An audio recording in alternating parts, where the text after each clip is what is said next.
Hey there, it's Isaac Adebi here from Addis Academy, and in this video I'm going to be walking you through some of the things you pay attention to before you get started on your designs. Now, as a graphic designer, before you get started on any of your job, any of your projects at all, there are certain things to bear in mind before you can actually get started, and these are the things that would enable you to create better projects or to work on more functional projects or functional designs. All right, so if you are just getting started as a designer, these tips will help you very, very well. If you're already a designer and you're a pro, well, you might still learn something or one or two things right from this video. All right, so let's just dive right in. So I have just 3 things to share in this video. Number one is for you to, before you get started on any design at all, the very first thing you should pay attention to is understand the purpose of the design.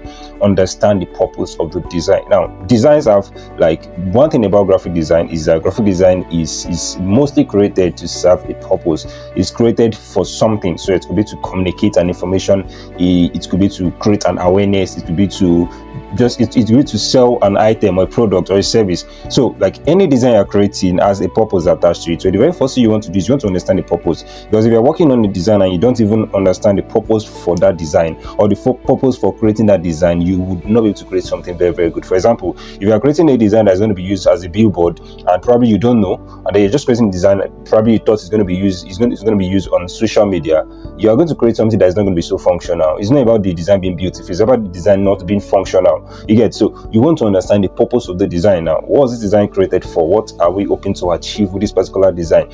Now, with that in mind, you know what to work on, you know the kind of layouts to work on, you know the kind of fonts to use, you know the kind of sizing, you know the kind of color to use, because you know the kind of you know what you actually want to achieve on that particular design. So this is very, very first thing you want to do when you're getting started on your design. You want to understand the purpose of the design. So you can do this by asking your client, by communicating with your client.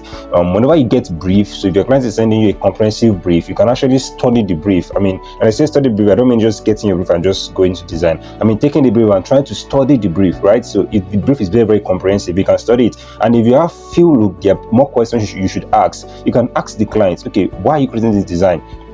Even if you think you know, you can still ask them, because most times, you know, there are sometimes you create designs for your clients, and then after creating the design, the clients now be like, I don't like this design, it's not giving me the vibe I want. That's because of the client has something in mind that he really wants on the design that you don't know, and that's because you've not asked. So you have to ask the client specific questions that would enable you to know enable you to know the real idea behind that particular design, the real idea behind that particular design. So with that in mind, you can go into your software, you can go into your planning phase, and then you get to know the right approach or the right strategy to follow while you're creating that particular design. Now, the very next thing I would say is research. Now, if you understand the purpose of the design, you've gotten your brief, you've discussed with your client, the next thing you want to do is you want to go in and research. Now, if you are just getting started as a designer, this will help you a lot. It will help you a whole lot, because research is exposing yourself, exposing your mind to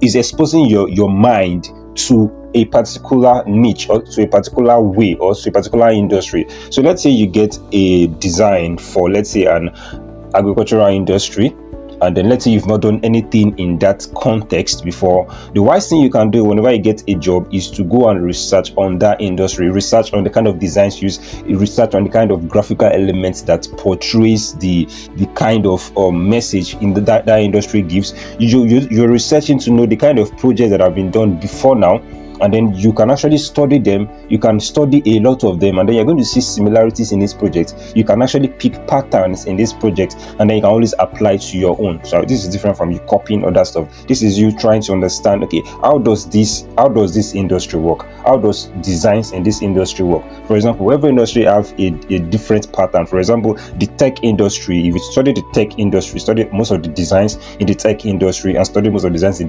the agri industry, you see that the patterns are different.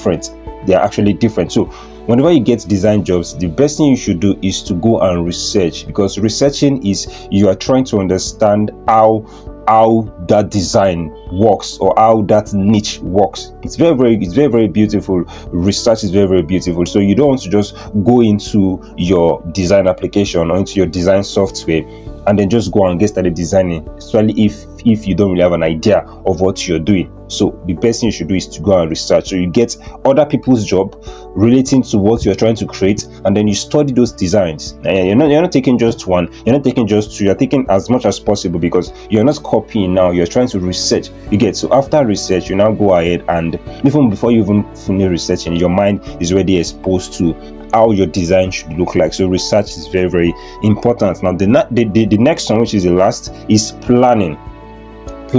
So now, after researching, after getting the information, after having an idea of what to work on, then you go into the planning phase. Now the planning phase is where you can actually start sketching your design.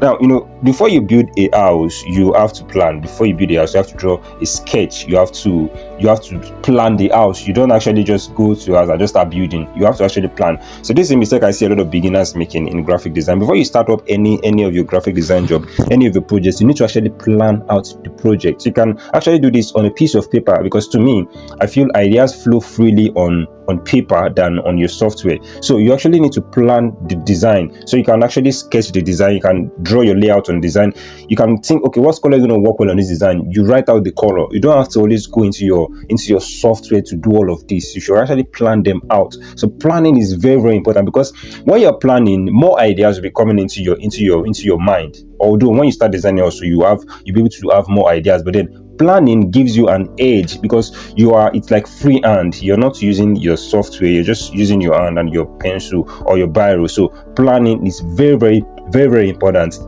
before your design process. Before getting started into design, you should actually plan your design. So it can be like sketching up your design, drawing out a sketch how you want it to look like, your heading, your sub-heading. If it's a logo design, you draw out the sketch. You can draw out as many sketches as possible, right? So you actually want to plan your design, and afterwards you can just go into your software, and then whatever you've planned out, you can just try to create it, and then sometimes you might even do something better than that. But the idea behind this is to create a momentum for yourself before going into design. So if you get a design job, don't just go ahead into your software to get started, because most times you get frustrated. You know that feeling of you're just looking at your design screen, like you're looking at your application or your software, and you don't even know what to do. Like the empty canvas is looking at it. You don't know what to do. That's because of you're not prepared for it. I'll say your mind is still kind of empty. But then when you follow this process, when you clearly understand the purpose of the design you're working on, then you go ahead and research more on the topic or research more on the design, and then you now plan the design properly. There is no way you won't be able to create better designs or better concepts for your design. So follow this process, and I assure you that you'll be able to create wonderful designs. So I'm sure you learned something from this video. If you did, just drop a comment in the comment section below this video, and then I'll see you next Friday. Have an amazing time.